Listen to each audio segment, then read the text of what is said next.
In the late 19th century, the discovery of gold turned Johannesburg from a dusty ridge into a chaotic metropolis almost overnight. But this boom relied on a brutal economic trap. Young rural black men were forced off their ancestral lands and funneled into the city to provide cheap, grueling manual labor for white mine owners. One of these migrants was a 16-year-old Zulu farmhand named Mzuzifi Matabula. He looked at the crushing reality of the mines and outright rejected the labor system his peers were disappearing into.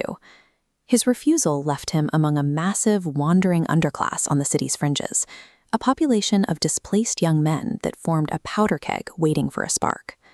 In 1888, Matabula found a different path, securing a job as a groom for 4 single white men living at the foot of a hill outside the city center. He soon realized his employers were hiding a lucrative secret. They stayed home all day and rode out at dusk because they were successful highway robbers. They eventually took Matabula to the Jukskai River to apprentice him. He watched them hold up passenger coaches at gunpoint, breaking open trunks and plundering the valuables inside. This apprenticeship taught Matabula a transformative lesson. There was a lucrative, violent alternative to the mines.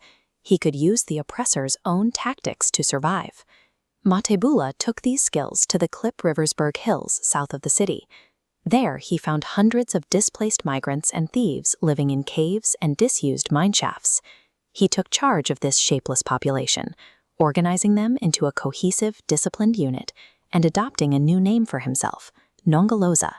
He branded his followers the Ninevites. He chose the name after reading about Nineveh in the Bible, the great state that rebelled against its lord and its government's laws.